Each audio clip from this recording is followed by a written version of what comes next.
아동이 제안한 아동기본법 제정안을 국회 보건복지위원회, 여성가족위원회, 교육위원회의 모든 민주당 의원님들을 비롯하여 총 51분의 의원님들과 함께 발의하고 오늘 이 자리에 섰습니다. 자리에는 모두 함께하지 못했지만 이 법을 오랫동안 아동기본법 연구를 이어온 한국아동단체 협의회 및 세이브 더 칠드런, 유니세프 한국위원회, 굿네이버스, 월드비전, 초록우산 어린이재단 등 총 27개 단체 그리고 수많은 아동 당사자들과 함께 작년부터 준비해온 법입니다. 1991년 우리나라가 비준한 유엔의 아동의 권리에 관한 협약은 모든 아동이 누려야 할 최소 기준에 대한 국제 합의입니다. 이 협약은 법적 구속력을 가진 국제조약으로서 협약 당사국의 국내 법률과 동등한 효력을 가지며 아동의 권리를 구체적으로 명시함은 물론 이에 대응하는 당사국의 구체적인 입법 의무를 규정하고 있습니다. 그러나 협약의 비준 이후 아동 권리 증진을 위해 다양한 부분에서 노력을 기울여 왔음에도 아동의 권리 실현과 협약의 이행에 있어서 한계가 있었습니다. 특히 아동복지법 등 현재의 아동 관련 법률은 아동을 권리의 주체가 아닌 보호의 대상으로 인식하고 있어서 협약의 온전한 이행을 위한 법적 기반을 제공하지 못하고 있습니다. 때문에 유엔 아동권리위원회는 지속적으로 유엔 아동권리협약 이행을 위해 관련 법을 개정할 것을 공고해 왔고 지난 정부 역시 아동기본법 제정을 약속했습니다. 그러나 현재 논의되고 있는 정부안의 경우 아동을 보호 대상으로 바라보는 기존의 아동복지법 수준에 머무를 것이라는 우려가 있는 것이 사실입니다. 이에 아동이 권리의 주체임을 명시하고 아동의 권리, 국가와 사회 등의 책무를 명확히 규정하여 현행 아동 관련 법률이 가진 한계와 문제점을 극복하며 궁극적으로 권리 대상자로서 아동의 목소리가 존중되는 사회, 모든 아동의 권리가 차별 없이 보장되는 아동이 살기 좋은 대한민국을 실현하기 위해 아동기본법을 발의했습니다. 이 법에서는 아동의 권리를 정하고 국가, 지방자치단체, 보호자, 국민, 기업의 책무를 규정하며 아동정책에 관한 기본적인 사항을 규정하고 있습니다. 또한 아동에게 생존권, 보호권, 발달권, 참여권이 있음을 명시하였으며 특히 취약하거나 소외된 상황에 처한 모든 아동이 차별받거나 소외되지 않도록 국가와 지방자치단체는 노력해야 함을 규정하고 있습니다. 아동기본법은 제 오랜 고민이 담긴 법안이기도 합니다. 어린이 안전을 위한 시설과 장비를 반드시 설치하도록 하고 운전자가 안전운전의 의무를 위반하여 사고를 낼 경우 가중처벌하도록 한 법, 통칭 민식이법은 발의한 직후보다 통과된 이후 더욱 논란이 되었던 게 사실입니다. 법안에 대한 오해와 변화로 인한 불편한 감정이 민식이 놀이와 같은 혐오로 번지는 동안 민식이법 대표 발의자인 저에게도 적지 않은 비난이 쏟아진 게 사실입니다. 법의 세부적인 조정을 원하는 여론 앞에서도 고민은 많기도 했었습니다. 그러나 물러서지 않았던 이유는 민식이법을 고치라는 어른들의 목소리가 귓가에 무성할 때도 우리를 지켜달라는 아동의 목소리는 공론장에 닿지 않았다는 사실을 기억하고 있었기 때문입니다. 출생률이 끝을 모르고 떨어지는 이유를 세자면 수도 없이 많겠습니다만 그 중에 하나가 아이를 낳고 돌보아 기르는 일이 어려움이 분명합니다.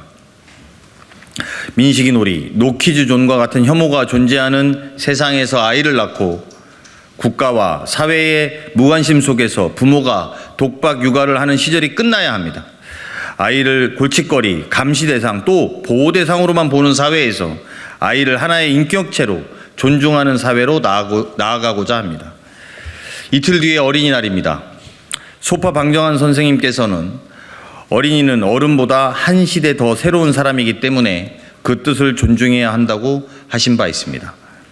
어른들이 알면서도 체화하지 못하는 새로운 세상을 아이들은 타고납니다.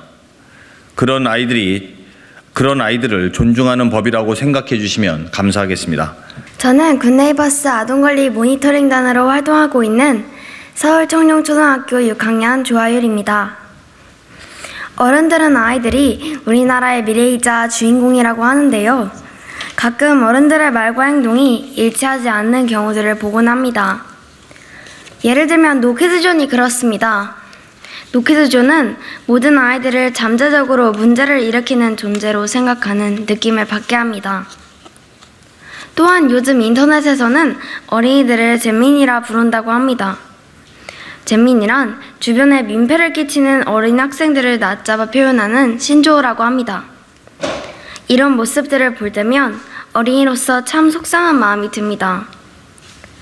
어리다는 이유로 모든 행동이 이해받기를 바라는 것은 잘못된 것이며 조금 더 조심하고 주의해야 한다는 것도 잘 알고 있습니다. 하지만 저와 같은 아이들은 지금도 성장하고 또 배우는 중입니다. 몸과 마음이 자라고 있는 저희들의 모습이 어른들의 기준에 맞지 않더라도 조금 더 너그러운 마음으로 이해해 주시고 배려해 주시길 부탁드립니다.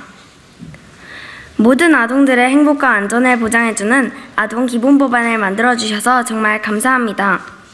특히 법을 만드는 과정에서 아동들인 저희들의 목소리에 직접 귀 기울여 들어주시고 함께 상의하여 법안을 만들어주셔서 더욱 감사드립니다. 이 법안이 꼭 통과되어서 대한민국의 모든 아이들이 더 안전하고 행복하게 생활하고 하나의 인격체로서 존중받아 몸과 마음이 더 건강해졌으면 좋겠습니다. 또 대한민국의 모든 아이들이 우리나라에서 태어난 걸 감사할 만큼 행복해지기를 바랍니다. 여러분은 38개 OECD 국가들 중 대한민국의 어린이가 가장 행복하지 않은 어린이라는 걸 알고 계신가요? 대한민국의 어린이들은 가장 긴 학습 시간 속에 가장 낮은 아동 삶의 만족도를 느끼며 가장 높은 아동 자살률로 내몰리고 있습니다.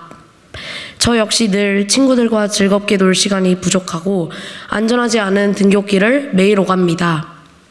그리고 일상 속에서 종종 제 의견을 존중받지 못하며 나의 존재가 환대받지 못한다고 느끼는 어린이 중 한 명입니다. 저는 대한민국에서 살아가는 많은 아동들이 저와 같은 경험을 갖고 살아가고 있다고 생각합니다.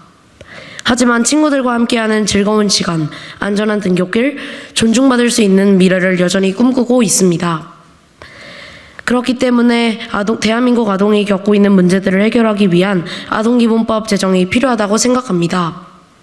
기본법이란 모든 법의 기본이 되는 법이기에 아동과 관련된 많은 일을 바로잡는 데 도움이 될 것입니다.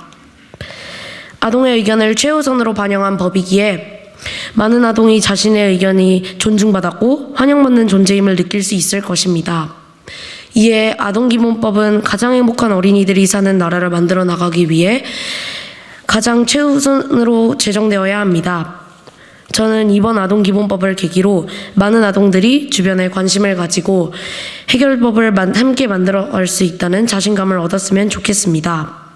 저 역시 아동의 권리가 실현되는 나라를 만들 수 있다고 믿기 때문입니다.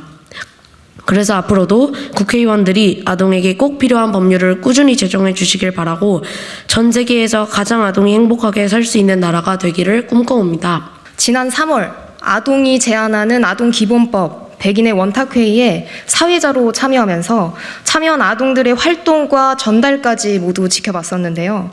자신뿐만이 아닌 모든 아동을 위한 또 보다 나은 대한민국을 위해 가진 생각과 의견들을 반짝이는 눈으로 진지하게 나누고 주체적으로 임하는 모습을 보면서 우리 아동들은 어른들의 상상 그 이상으로 얼마나 깊은 고민과 생각을 가지고 아동이 행복한 내일을 그리는지 많이 느꼈습니다.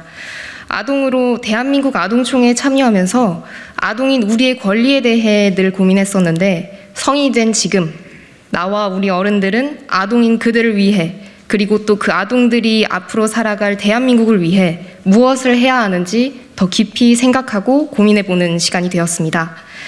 또 한편으로는 아동들이 스스로 자신의 권리에 대해 교육받고 끊임없이 고민하고 생각하던 그 힘들은 대한민국의 주역이 되어 있을 아동들이 보다 나은 미래를 그릴 수 있는 힘이자 밑거름이 된다는 생각을 했습니다.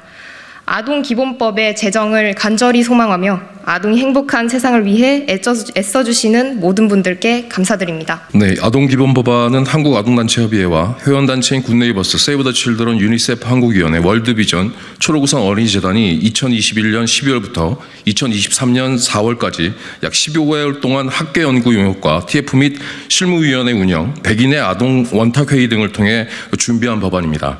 모두 27개의 아동단체들이 제정에 동참하고 있습니다. 아동기본법의 목표는 유엔 아동권리협약의 온전한 이행에 있습니다. 이를 위해 경기대학교 김영모 교수 등 학계 전문가가 참여한 연구는 2022년 5월부터 7개월여 동안 진행되었습니다. 그리고 11월 30일 최종 연구 보고서가 제출되었고요.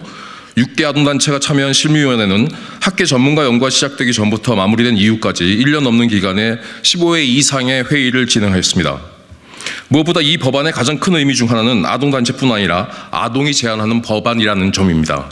3월 18일 서울 여성플라자 국제회의장에서 진행된 아동이 제안하는 아동기본법 100인의 원탁회의에는 전국에서 만 10세에서 17세 아동 100명이 참여해 유엔 아동권리협약의 4대 기본권인 생존, 보호, 발달, 참여권에 대해 그리고 특별한 보호가 필요한 아동의 권리 구제 등에 대해서 주제로 제안 법안을 작성하였고 실무위원회 등의 검토를 통해서 아동기본법안이 반영되었습니다.